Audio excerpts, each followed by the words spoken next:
Ladies and gentlemen, please rise for the platform party.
The 247th commencement of Brown University, which was convened on the grounds of the Meeting House of the First Baptist Church in America, will now continue.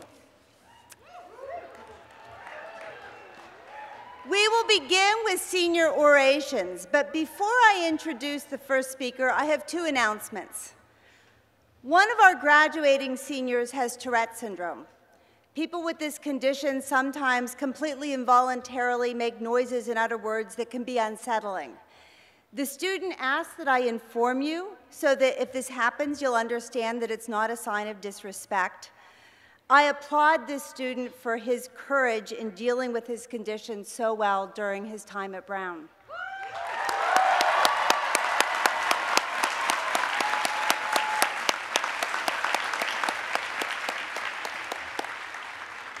Second, all of you have come through the historic and very long commencement march.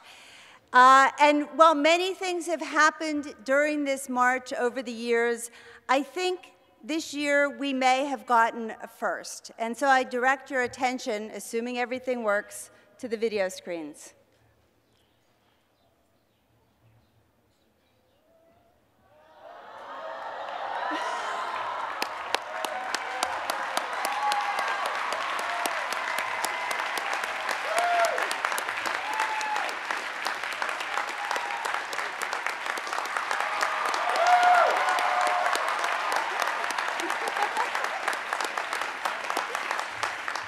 Join me in congratulating Colby Davis, class of 2014, and Periel Lacey, class of 2015.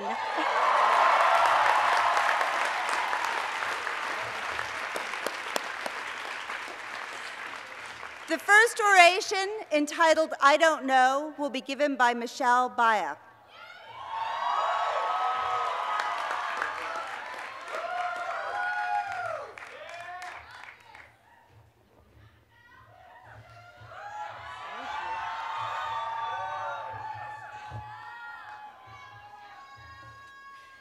You look so beautiful from up here, class of 2015. Yeah. Okay, to business though. Our first week at Brown, 500 of us packed Solomon Lecture Hall for Introduction to Neuroscience. As the professors concluded their opening lecture, a student asked what seemed like a simple question. Is it true we only use 10% of our brains? Without hesitation, Professor Paradiso answered, I don't know. Our professor, renowned neuroscientist, didn't know. He said, new research suggests we don't really know what % of our brains we use for neural processes like thinking. The field doesn't know yet, so I don't know. The room went quiet. Students sat up straighter, ears perked up. The only sound was of the mental gears in 500 Brown student minds churning. I heard whispers of, how could you measure that on a cellular level? Could you stain brain tissue or create a computer program? Our collective curiosity galvanized us. Unimpressed by knowledge alone, by facts already discovered, we were ignited by what we didn't know. For the next 4 years, seeking out these I don't know moments became our daily challenge, our intellectual regimen. Brown made our attraction to the unknown, the undiscovered, the unresolved, magnetic. Even before we arrived on campus, Brown dared us in our admissions essays to answer the question, what don't you know? And our open curriculum is the university trusting in us, saying, we don't know every course you'll need to make your impact on the world. Only you can discover that. A Brown education is being challenged to discern exactly what you don't know. This is Brown's most distinguishing strength and its greatest adventure.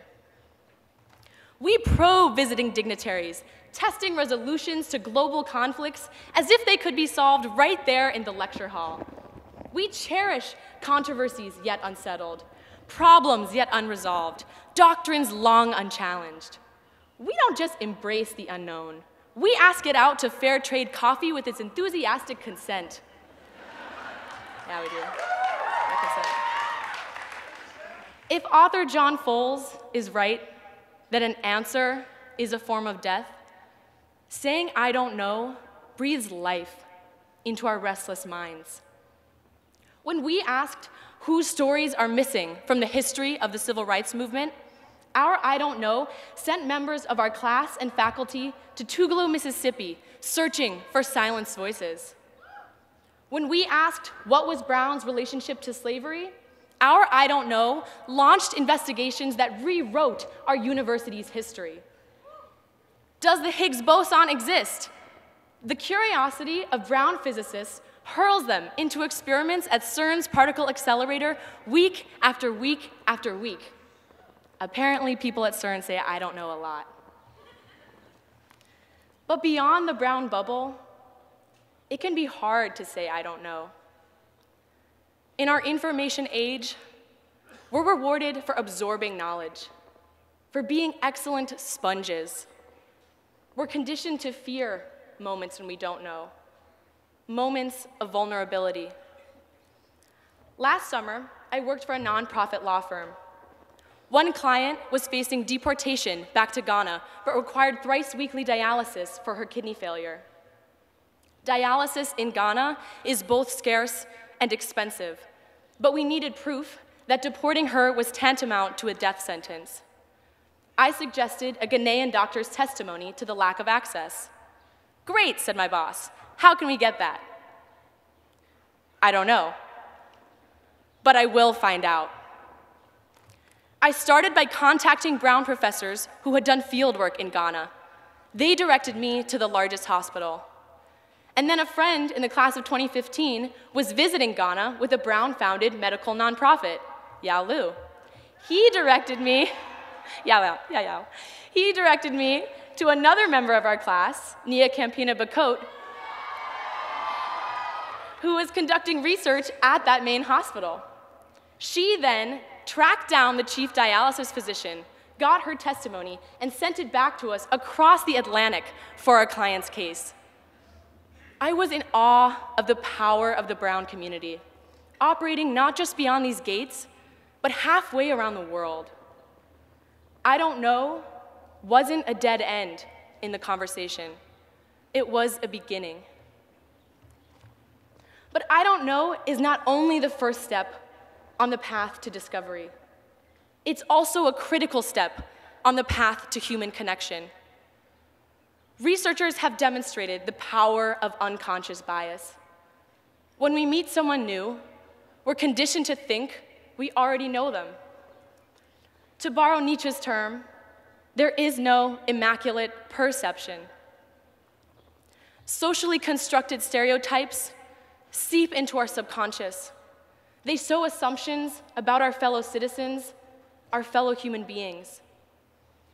Preconceptions and misconceptions about race, class, gender, language, religion, sexuality, nationality, and ability profoundly shape our world. They structure our institutions and delimit our possibilities.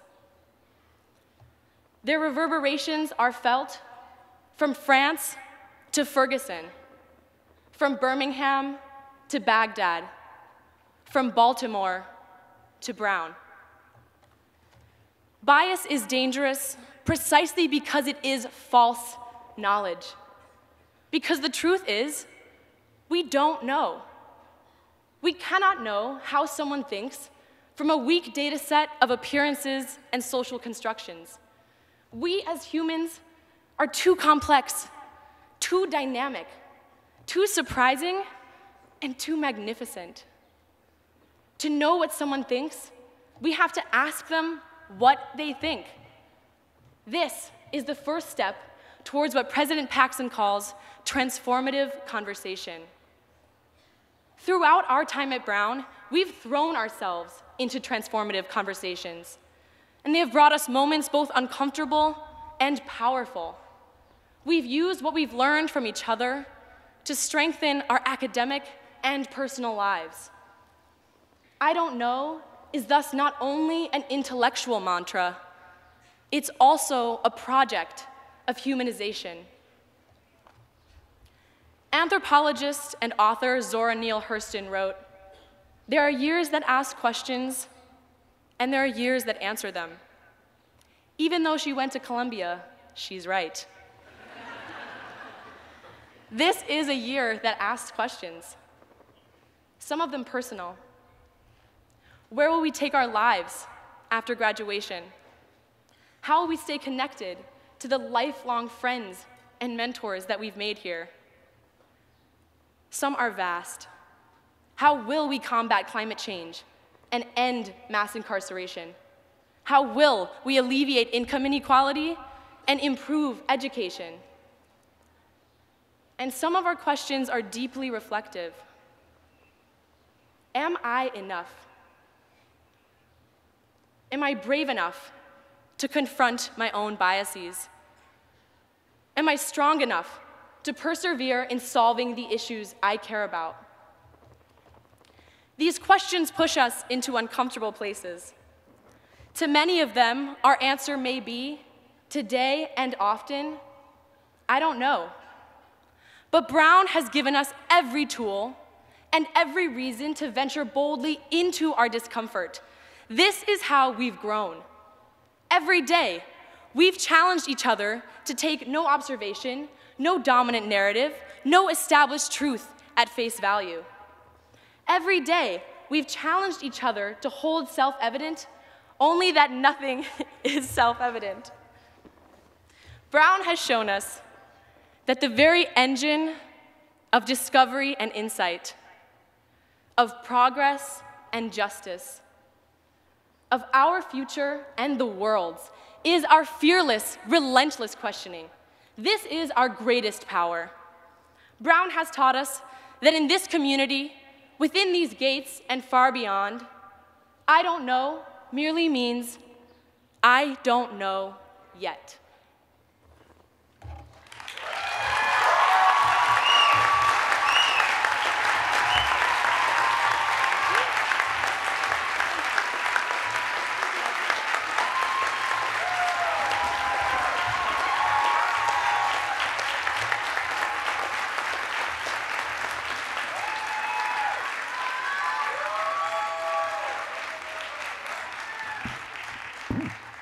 second oration, entitled School Spirit, will be given by Lucas Johnson.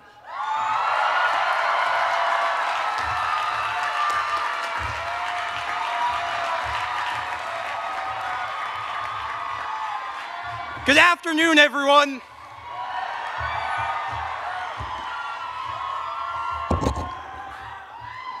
Four years ago, we all came to Brown from many different places.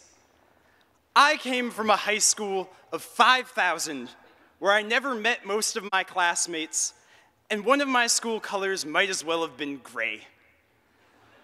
Clearly, school spirit was going to be a challenge for me.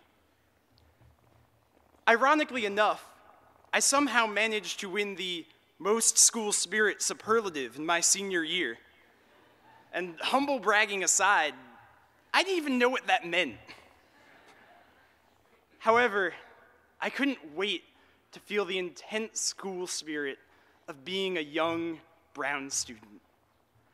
I still remember running around the main green during our accepted students event in my brand new brown hoodie. I remember annoying my friends endlessly by wearing that hoodie almost every day until I graduated from high school.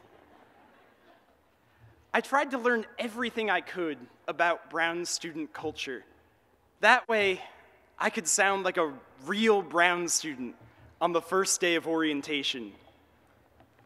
That's right, I was one of those people.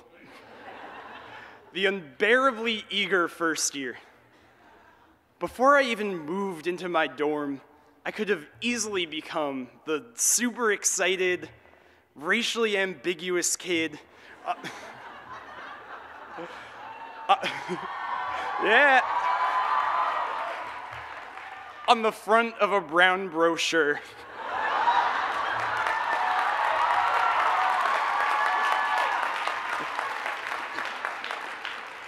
On the surface, I assume that was endearing. However, my relationship with Brown was just beginning to develop. Fast forward to family weekend, senior year. My father and I get into our 10th political argument of the day, and I suddenly drop the word deconstruct. He cuts me off right in the middle of my diatribe and says that every time I say that word, it reminds him that he spent all of this money just to raise, among other things, an insufferable skeptic. Sorry, Dad. And while the bookstore, unlike hoodies, doesn't sell skepticism for an exorbitant price, it still lies at the very heart of our school spirit. Brown arms us with a critical lens to express our school spirit in a uniquely Brown way. Looking back, it's funny to think about the excessive enthusiasm we showed during our first year here.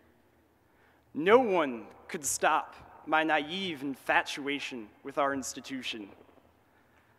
I remember constantly posting on social media about little eccentric moments that happened on campus. I remember taking pictures of even the most vaguely interesting things just so that I could show off how much I loved Brown. As a class, we began to learn about the various traditions that were supposed to shape our Brown experience. Events like midnight organ concerts, spring weekend, and more recently, campus dance. We also began to learn about the more secretive, but equally important traditions on campus. The Louis Challenge. Yeah. Searching for secret tunnels beneath Keeney. And a certain donut-related event that that still managed to happen this year, despite the especially cold winter. We began to feel like our school spirit rested in these moments of peace and harmony. We began to think that we were a truly cohesive, in-sync community. This is what makes Brown students special, right? But imagine how boring that would be if that were the case. If coming to a school like Brown was just about holding hands, singing along with Dave Binder, and eating gigantic sculpted cakes, what would we have gotten out of these years? Something about this image is so tempting to believe in, though. However, as we got older, these utopian notions about Brown began to crumble apart. During our tenure here, more than a few events have divided our community. During these moments, we've had to face some harsh realities. Sometimes, I felt astounded by how little some of my fellow classmates understood some of my experiences on campus. Other times, I felt mortified by how little I understood about the experiences of others. Often, I felt disappointed and frustrated with the volume of issues our university continued to wrestle with. But this frustration awakens something invaluable in us, because this is precisely what Brown School spirit is. It brings us to classes that we thought we'd never shop, and events we thought we'd never participate in. It gives us the courage to raise our voices and the groundedness to step back and listen. It gives us the critical lens we need to identify problems and the unwavering faith in the existence of a solution. My own frustration brought me back in time. It led me back through generations of Brown students who fought relentlessly for a better Brown. Some of these students are with us here today as alums.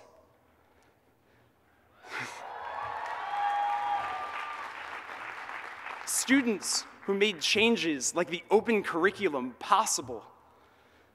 Students who tore away at the partition between Pembroke College, our former women's college, and the rest of the university. Students who made it possible for someone like me to come to Brown and to learn about my own history. All of these students were frustrated too, but they didn't give up. Despite these frustrations, we constantly find ourselves giving back. After running away from Brown for a semester abroad, I decided to become a Brown tour guide. I yearned to reconnect with the optimistic first year I once was. One time, when giving a tour, a high school student asked me, "How do Brown students show their school spirit?" I paused at the question before my mouth went into autopilot. I considered reciting the little brown brochure in my head, the one that I was on the cover of. The one with all of the goofy traditions and the sanitized anecdotes. And as joyous and colorful and revelrous as some of those events were, school spirit is about so much more than that here. School spirit isn't about fleeting, intoxicating moments. School spirit isn't about infatuation. School spirit isn't about collective effervescence, even on a day like today. School spirit is about work. School spirit is about commitment. School spirit is about love. So I told that student that Brown students love Brown enough to make it better.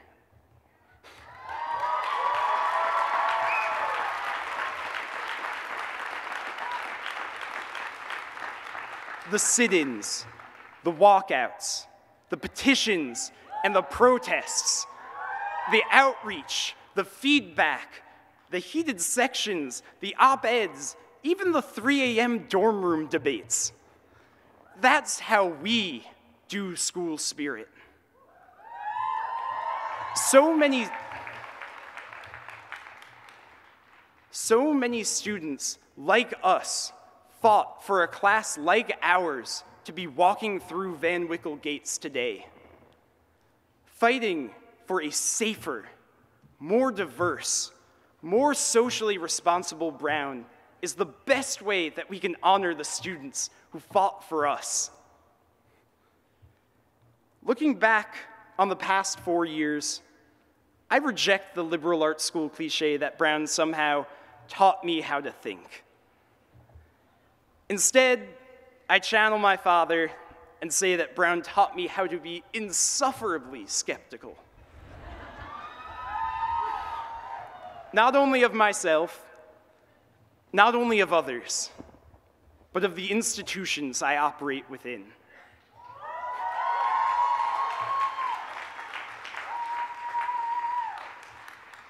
As my Brown apparel wears down and my textbooks get buried in storage, I will never forget the boundless idealism of my insatiably critical peers. And I thank you for that. I thank the students who pry these gates open for new students and yet unheard voices.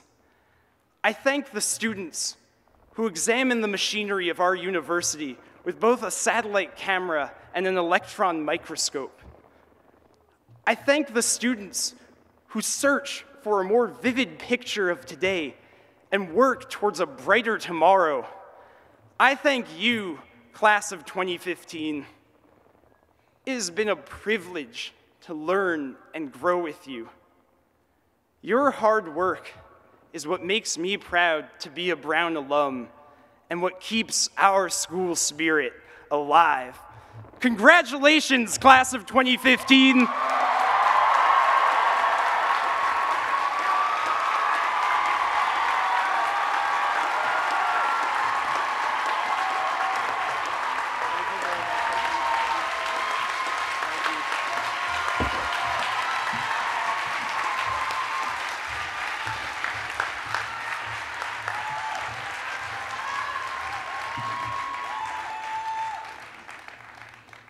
Thank you to both of you. Those were marvelous, marvelous talks.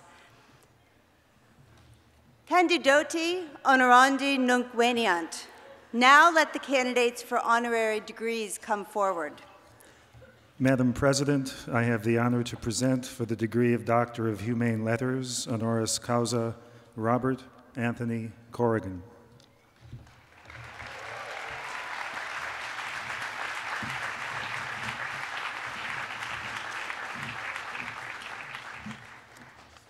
Distinguished Brown graduate, educator, civic leader, and lifelong champion of diversity, you have dedicated yourself to changing the landscape of higher education.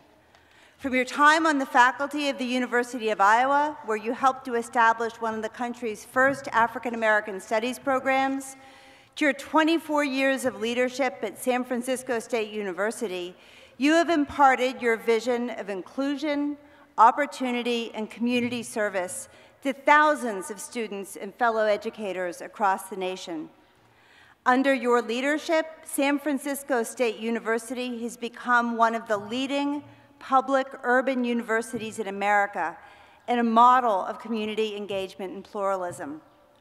You brought your personal belief in the power of cross-cultural understanding to SFSU from your prior position as Chancellor of the University of Massachusetts, Boston, and made a point of deliberately diversifying the curriculum, the faculty, and the student body.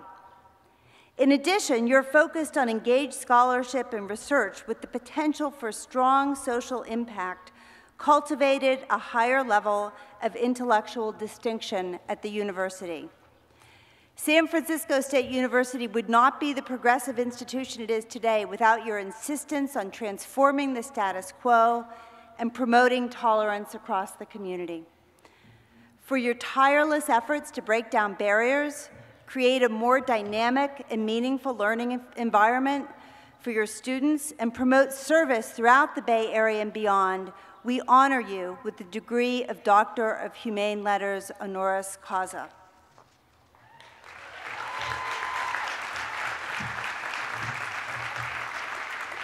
Not yet.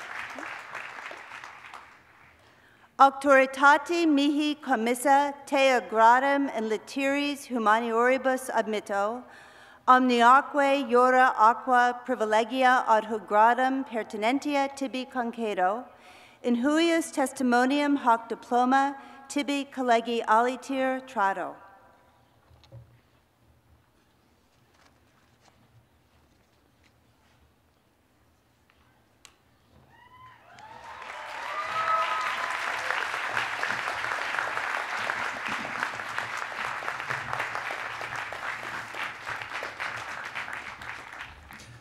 Madam President, I have the honor to present for the degree of Doctor of Humane Letters, honoris causa, Louise Lamphere.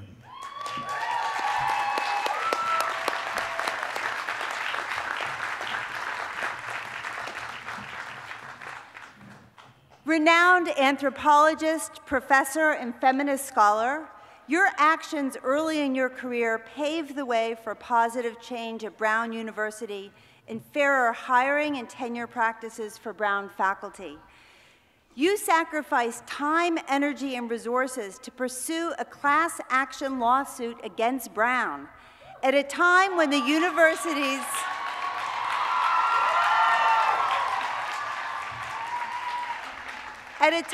university's women faculty members numbered just 25 in total. Thanks to your perseverance, the university revamped its policies and over the course of the subsequent 15 years increased the number of tenured women professors fivefold.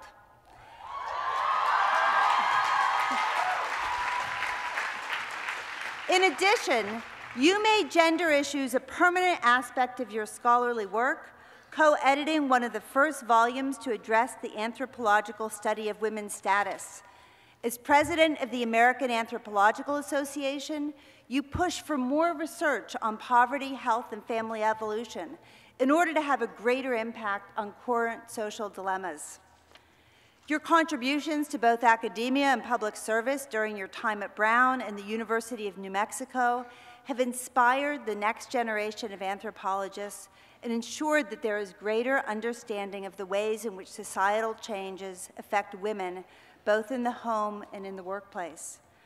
For your courage in standing up for equity and fairness for all faculty, and your exemplary examinations of urban anthropology, healthcare practices, and gender issues, we honor you with the degree of Doctor of Humane Letters honoris causa.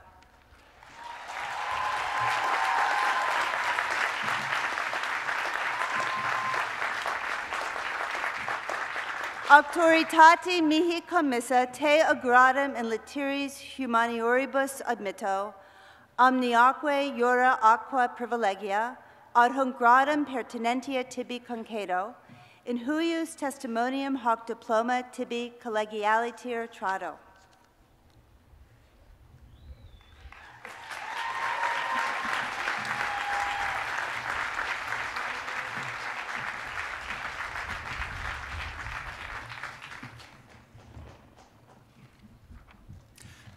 Madam President, I have the honor to present for the degree of Doctor of Humane Letters, honoris causa, David E. McKinney.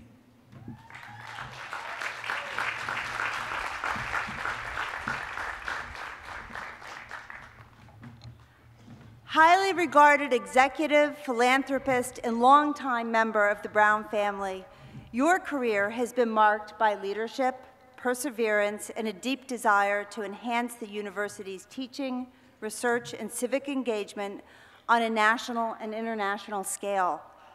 Beginning as a sales representative at IBM, you worked your way up through several positions to the company's management committee and responsibility for its operations in Europe. In total, you spent 36 years at IBM applying your considerable knowledge in a variety of areas, including marketing, information technology, and human resources, to support its global business concerns. Your guidance also helped modernize the operations of the Metropolitan Museum of Art in New York, where you served as president. Your impact at Brown has been equally transformative.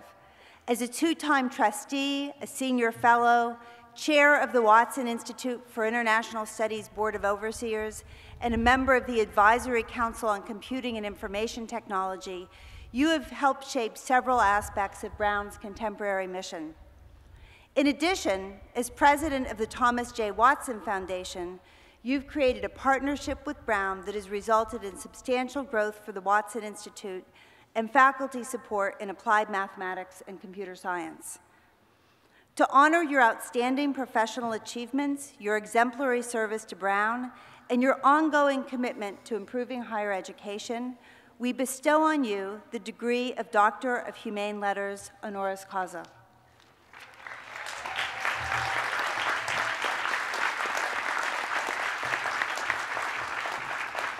Auctoritate mihi commissa te agradum in literis humanioribus admitto, omniaque jura aqua privilegia ad hoc gradum pertinentia tibi concedo, in huius testimonium hoc diploma tibi collegi aliter trado.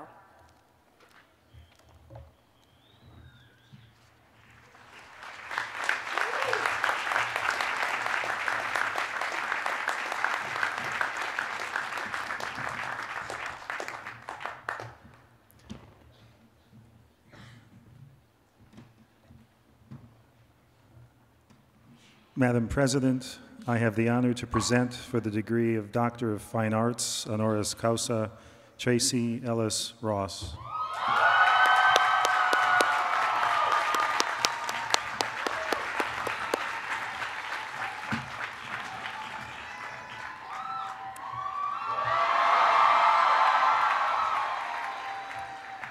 Award-winning actress, performance artist, and motivational speaker, you have parlayed your creativity, wit, and irreverent sense of humor into a successful career in entertainment.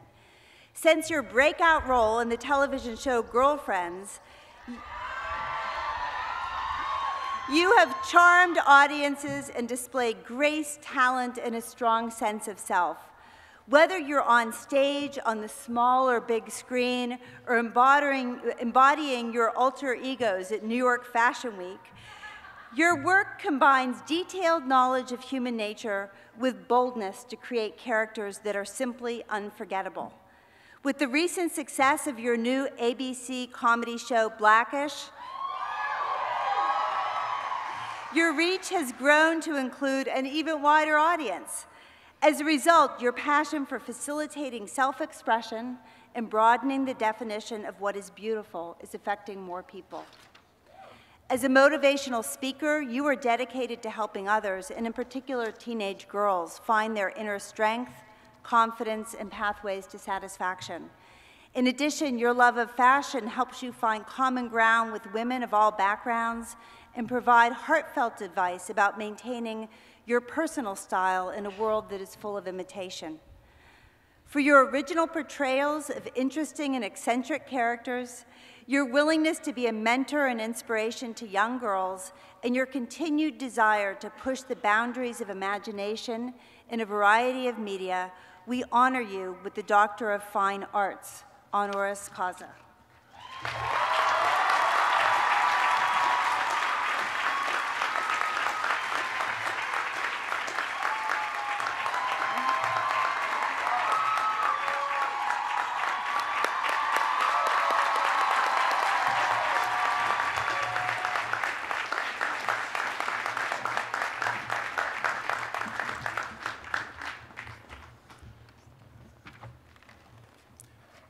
Madam President, I have the honor to present for the degree of Doctor of Science, honoris causa, Susan Solomon.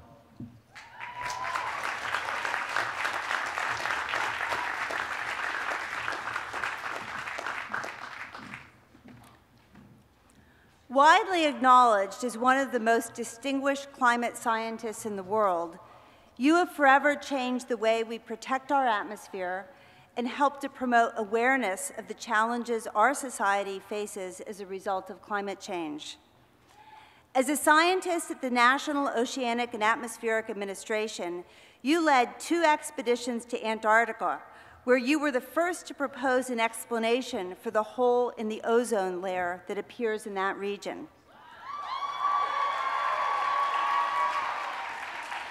Your experiments established chlorofluorocarbons as the cause of this damage and led to a global protocol to stop production of substances that deplete ozone levels.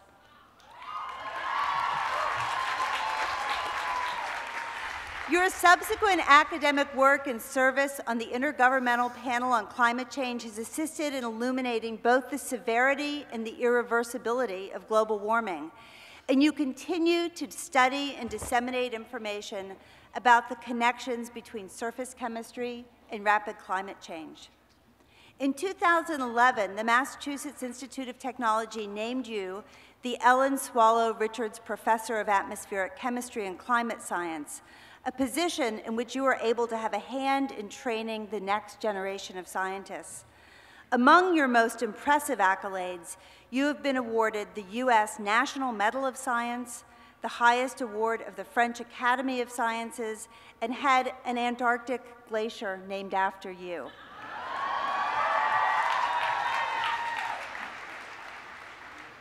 For your pioneering research, your influential service on a global scale, and your abiding concern for the health of our planet, we honor you with the degree of Doctor of Science honoris causa.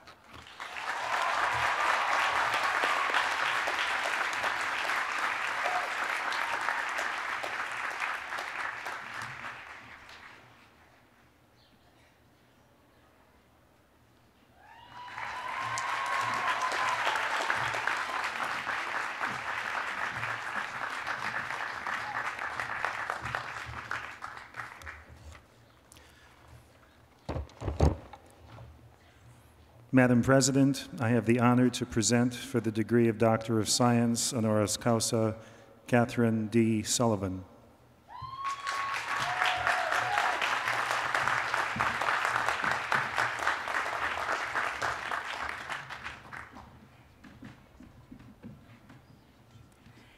Distinguished scientist, renowned astronaut, and intrepid explorer, your career path has taken you beyond the boundaries of pure academic studies and allowed you to examine the Earth from a vantage point that few will ever experience: space. With degrees in geology and earth sciences under your belt, you became one of the first of 6 women selected to join the NASA Astronaut Corps, and eventually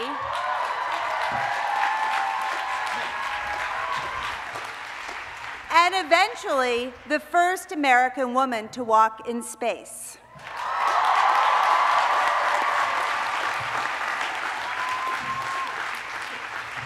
You flew 3 shuttle missions during your 15-year tenure at NASA, including the mission that deployed the Hubble telescope.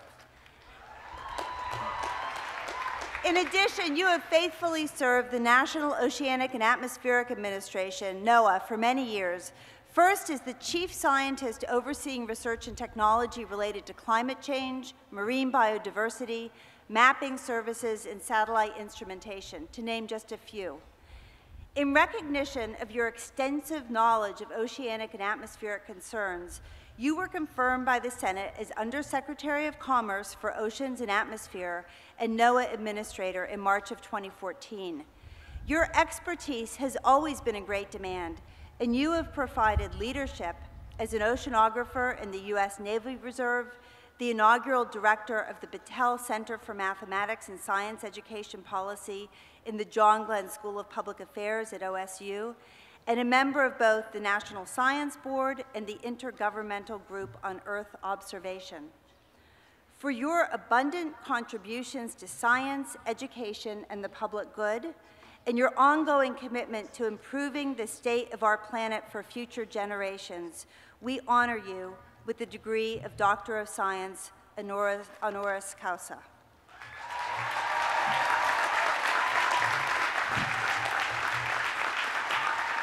Auctoritate mihi commissa te agradum in scientia doctori submittu, omniaque jura aqua privilegia ad hum gradum pertinentia tibi concedo, in huius testimonium hoc diploma tibi collegialiter trado.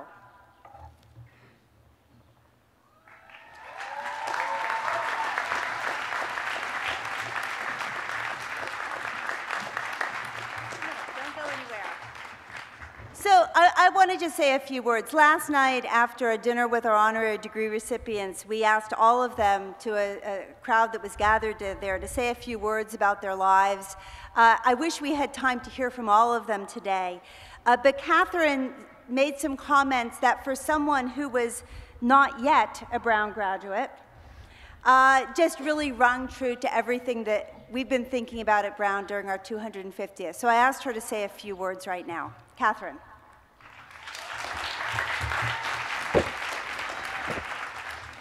Thank you, Madam President. I know what a break from sequence it is to be offered the opportunity to speak to you today, and I deeply appreciate this honor. I met Jim Head, this young man over here, professor of geological sciences, back in the late 1970s when we were baby astronauts. We had just joined NASA, and they were going to cram us through a condensed 1 year of graduate study for astronauts course.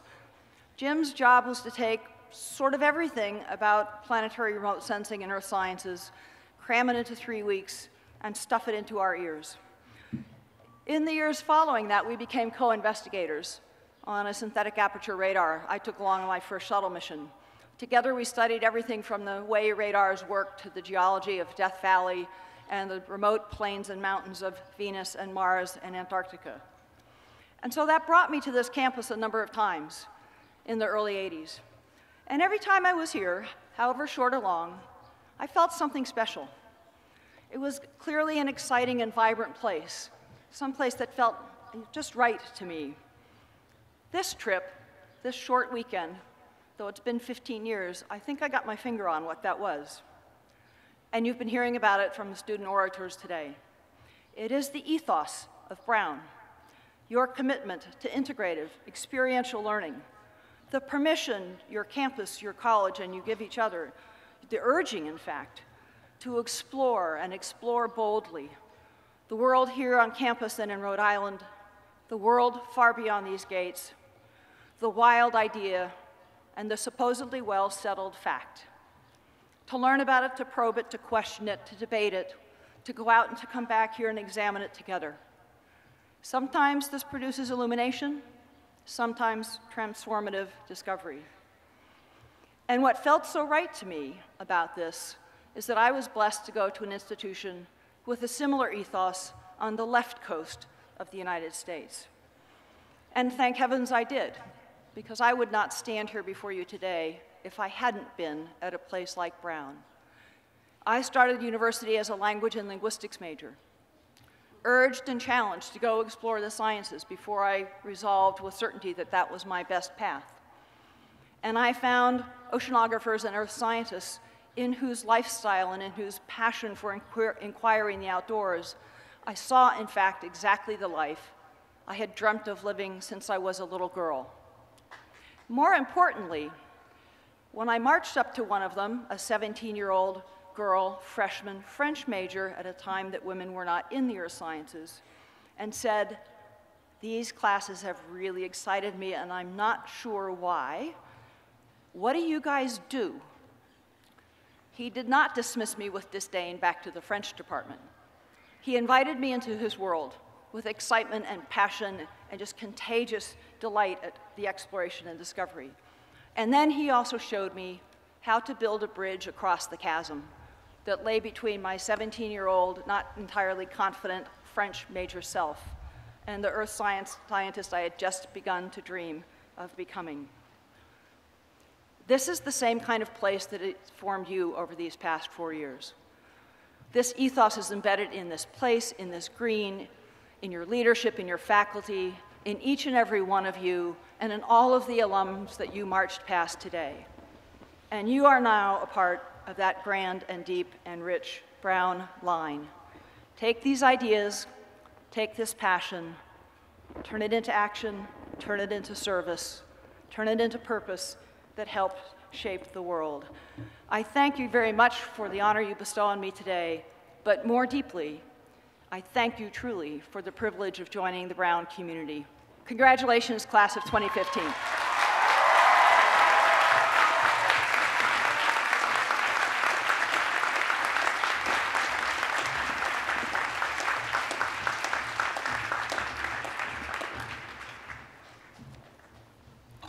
Madam President, I have the honor to present the recipients of the degree of Bachelor of Arts of Brown University.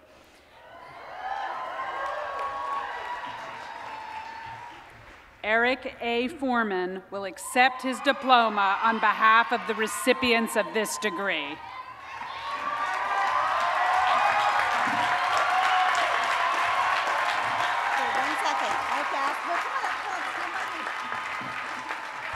Baccalaureate in Artibus Consurgent, which means Bachelor of Arts, please rise.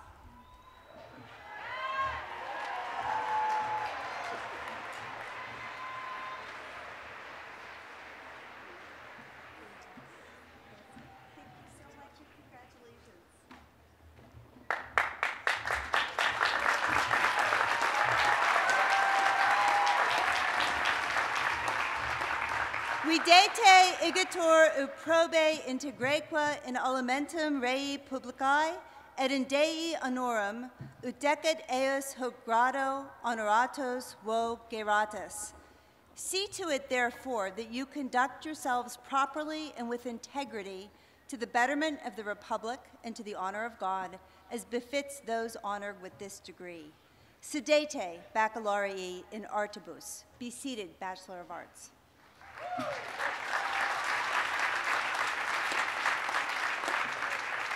Baccalaureae in Scientiae Consurgant, Bachelors of Science, please stand.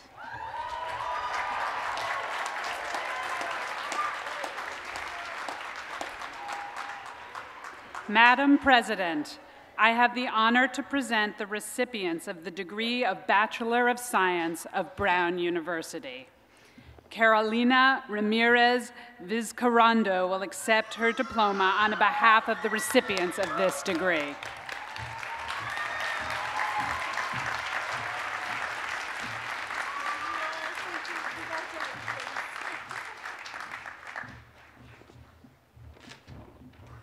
Videte igitur uprobe integraeque in alimentum rei publicae et in Dei honorum, ut decet eos hoc grado honoratos vo geratus.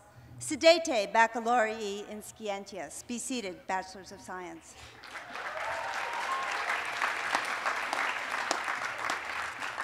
Baccalaureae non modo in artibus, sed et eam in Scientiae consurgant. Bachelors not only of arts, but also of science. Please stand.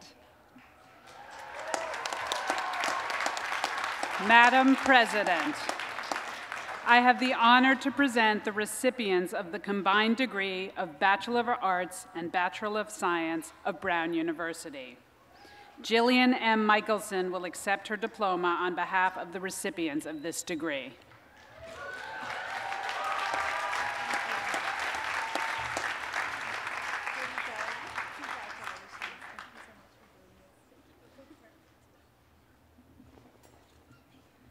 Videte igitur uprobe integraeque in alimentum rei publicae et in Dei honorum, ut decet eos hoc grado honoratos vo geratus. Sedete baccalaureae non modo in artibus, sed et eam in Scientiae. Be seated, Bachelors of Arts and Science.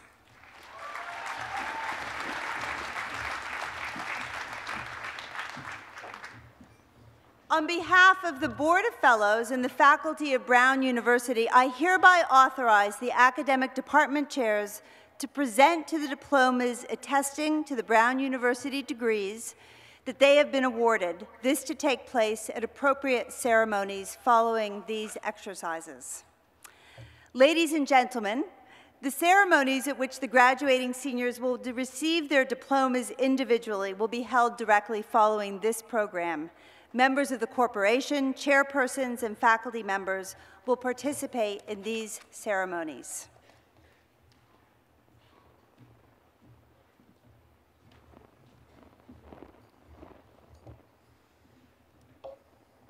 Magistri omnibus disciplinis consurgant. Masters in all disciplines, please stand.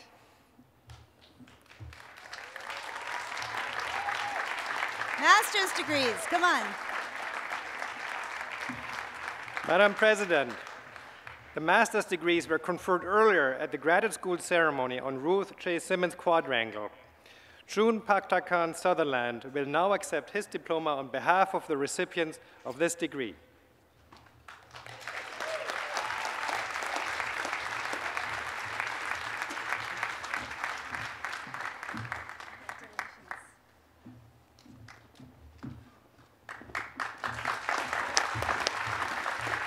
Quidete igitur uprobe integrequa in all emolumentum rei publicae et in Dei honorum, ut decet eos hoc gradu honoratos vos geratis. Masters in all disciplines, please be seated.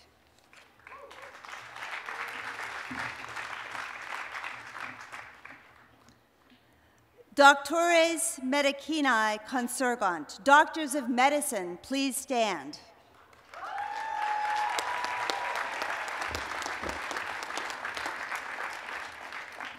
Madam President, the Doctor of Medicine degrees were conferred earlier at a medical school ceremony in the First Unitarian Church.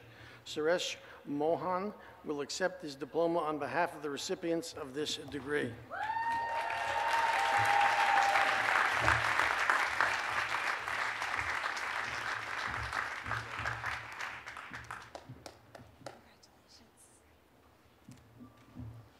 Videte igitur uprobe integrequa in olumentum rei publicae et in Dei honorum, ut decet eos hoc grado honoratos vo geratus. Sedete, doctores medicinae. Be seated, doctors of medicine.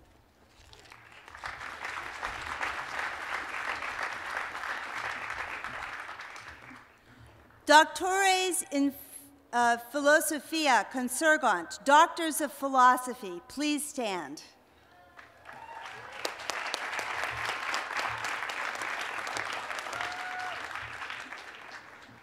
Madam President, the Doctor of Philosophy degrees were conferred earlier at the graduate school ceremony on Ruth J. Simmons Quadrangle. Stephen Richard Zins will accept his diploma and be rehooded by Deans Bennett and Operario on behalf of all the recipients of this degree.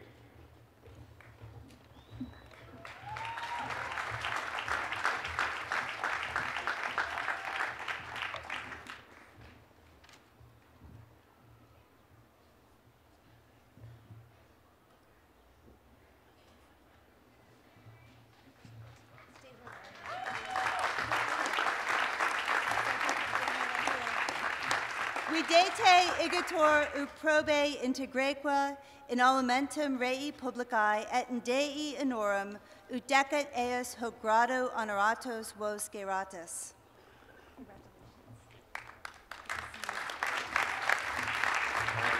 Sedete, doctores in philosophia.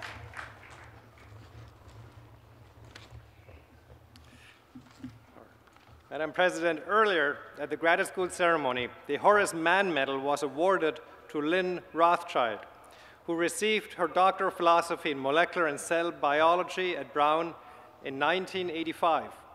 The award is given annually to a Brown Graduate School alumnus or alumna who has made significant contributions in his or her field inside or outside of academia. Dr. Rothschild is a senior scientist at NASA who studies how life has evolved. She's a pioneer in astrobiology and leads the development of synthetic biology at NASA. By hosting many students, her lab has had significant impact on the future of discovery in the study of life. Dr. Rothschild, please stand to be acknowledged.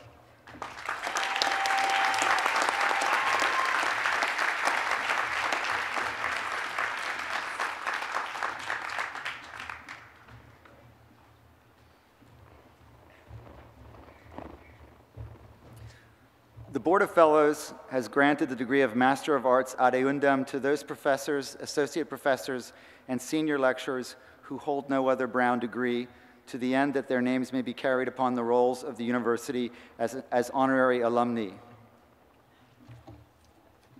Candidoti auguratum magistri artium audiendum consurgant. Will the candidates for Masters of Arts audiendum please stand?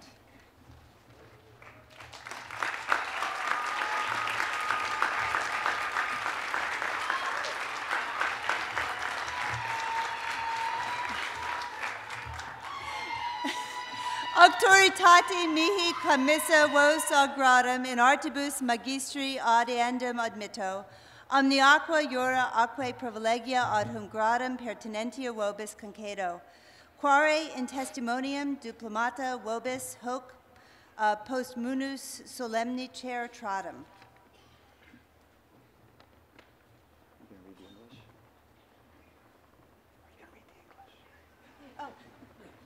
He's telling me to read the English. Doesn't say that here. By the authority vested in me, I confer upon you the Master of Arts degree audiendum, and I grant to you all rights and privileges pertaining to this degree. Wherefore, in testimony of this fact, I will solemnly award these degrees to you after the ceremony. Madam President, I have the honor to present the recipients of the degree of Masters of Arts ad eundem of Brown University. Their names are listed in the commencement program. They will receive their diplomas individually in University Hall immediately following these exercises. Videte igitur ut probe integrequa in emolumentum rei publicae in Dei honorum, ut decet eos hoc gradu honoratos vos geratus. Be seated, Master of Arts audiendum. Thank you.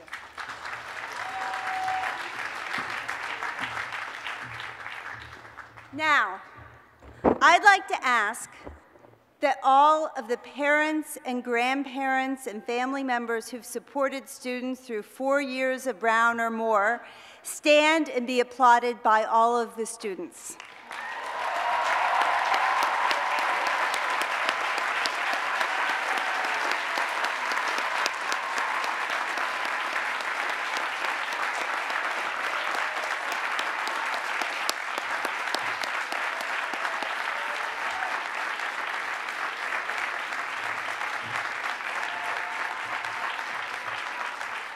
And now I ask that all the students who are graduating stand to be applauded by their parents, grandparents, and families.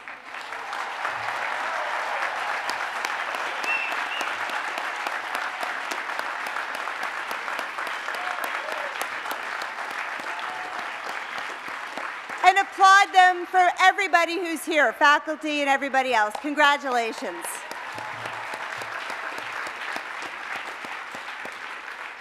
We salute you, we congratulate you, and we are so, so proud of all of you. You may be seated. Finally, I ask that you all join me in recognizing Dana Dorteville, Stephen Rodriguez, and Mark St. Louis, whose lives were tragically cut short.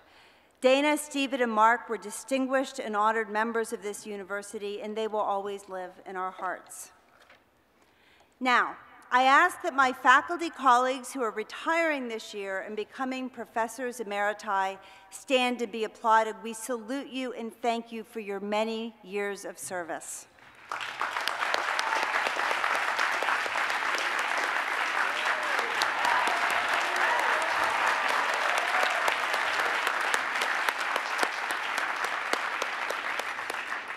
No university is greater than its faculty, and excellence in teaching and scholarship is at the heart of this university. I will now call Dean McLaughlin to announce this year's Faculty Teaching Excellence Awards.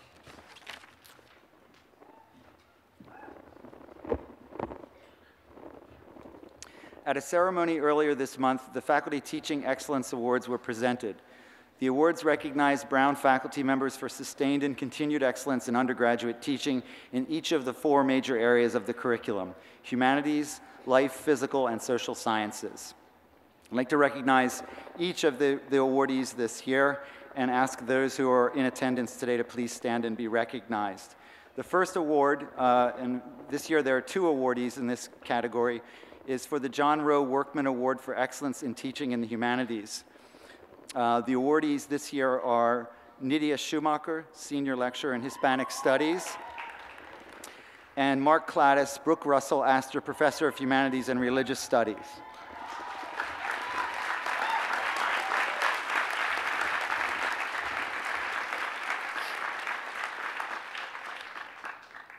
The next award is the William G. McLaughlin Award for Excellence in Teaching in the Social Sciences.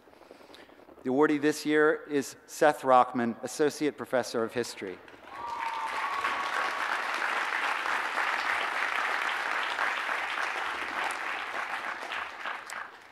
Next is the Elizabeth LeDuc Award for Excellence in Teaching in the Life Sciences.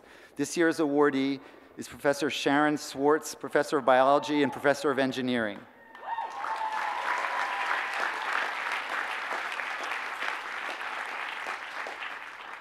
Finally is the Philip J. Bray Award for Excellence in Teaching in the Physical Sciences. This year's awardee is Derek Stein, Associate Professor of Physics and Engineering.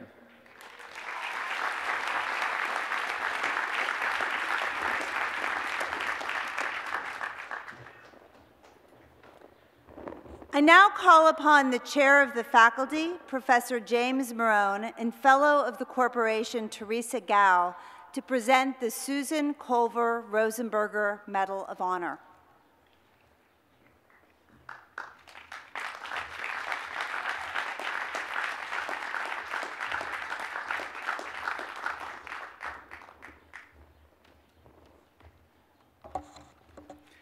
The Susan Culver Rosenberger Medal of Honor was established in 1919 and has been awarded just 29 times before today.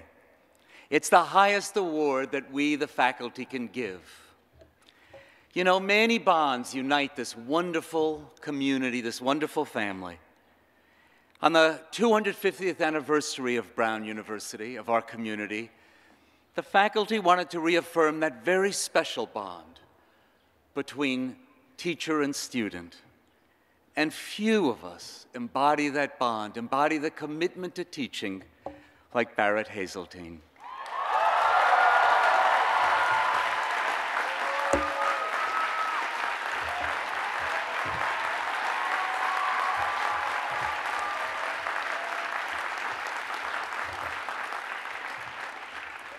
I'd like to read you the citation that the faculty voted on earlier this spring. Barrett Hazeltine, the Brown University faculty awards you the Susan Culver Rosenberger Medal of Honor for the attention, care, exuberance, and even love that you have poured into your classes. You arrived on the campus in 1959 to take a temporary teaching position. For the next 55 years and counting, you have demonstrated an extraordinary commitment to your students. You have inspired young scientists, engineers, entrepreneurs, and students from every corner of the campus to bold pursuits that have had far-reaching impact. For 55 years, our graduates have testified to how you changed their lives. The senior class voted you their teaching award 13 times in a row before it was renamed the Barrett Hazeltine Citation. The roar that greets you at every graduation reminds us of the deep and continuing affection that runs between you and your students. Barrett Hazeltine, you are a legendary embodiment of the deep dedication that the Brown University faculty feels towards its students. For that dedication, we, the Brown University faculty, honor you with the highest award that we can bestow.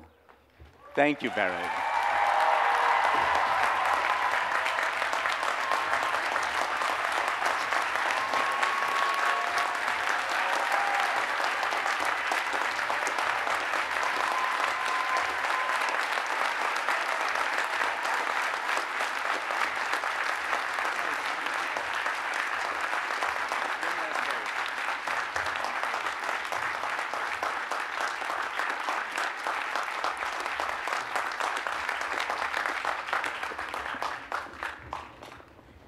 The chaplain will now give the benediction.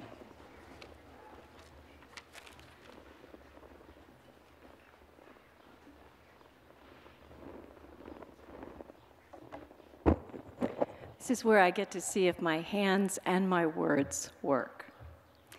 Hope ascends, Brunonia, as you rise. Anchor it always in the good, claim joy, confer dignity, study carefully the faces of children, find each day's occupation in the service of justice, even mercy, and fly safely from these gates, but return often and dwell always in deep peace. Amen. Remain standing for the alma mater. I have a few words to say before we move to the alma mater. Today is actually a special day. In conjunction with this 247th commencement ceremony, we also mark the conclusion of Brown's 250th anniversary, our semi-quincentenary. Many institutions celebrate such milestones over a day, several months, perhaps an academic year. True to our nature, Brown followed a different path, and we marked the occasion over 444 days. From the start, our goal has been to present offerings designed to be meaningful and memorable, whimsical and scholarly, inclusive and reflective of Brown's diverse community, and most importantly, to stay true to Brown while we did it. Since the opening celebration in March 2014, tens and thousands of alumni, students, parents, friends, and community members have embraced the invitation to be part of this significant occasion. You contributed to and participated in hundreds of programs offered on campus and on every continent throughout the world. Brown's 250th has truly been a global celebration. And in numerous ways, over the past 15 months, we've reflected on our past, considered the university of today, and challenged ourselves to imagine Brown's future. From the start, we set a tone that was uniquely Brown, and that spirit has continued throughout the anniversary. Through exhibits and tours and events and labs and demonstrations and community partnerships, we've showcased the best of Brown and the diversity that thrives in the Brown community and defines the Brown experience. So as you pursue your lives of usefulness and reputation, I hope the past 15 months have helped prepare you to do so with a deeper sense of pride and fuller understanding of Brown's history and of those who have journeyed the path before you. And now, please join me in singing the alma mater, but wait, because when we're done, immediately following, we will conclude Brown's 250th anniversary with the premiere performance of Alma Mater 250. It's a surprise. But it wasn't. It was cute, just 3 beats. 1, 2, 3.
children spoke to those guys who smiled as you whispered the name of Old Brown.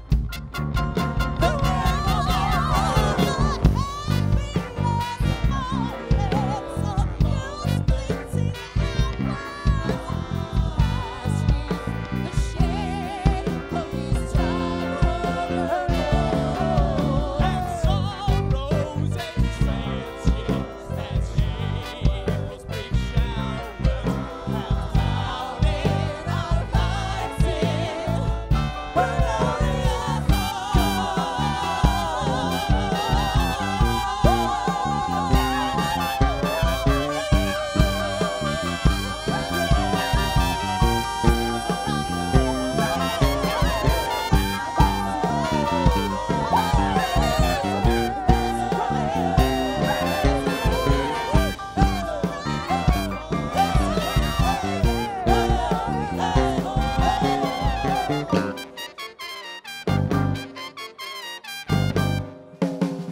Thank you. Thank you and congratulations. Thank you so much. Number one, Everett Brown. Everett Tudor Brown. Roll off, please. All right. Roll off. 1, 2, 3, 4.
Brown man born, please. Well, you gotta give us some notice, man.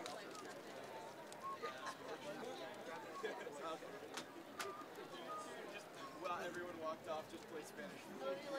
Time for something.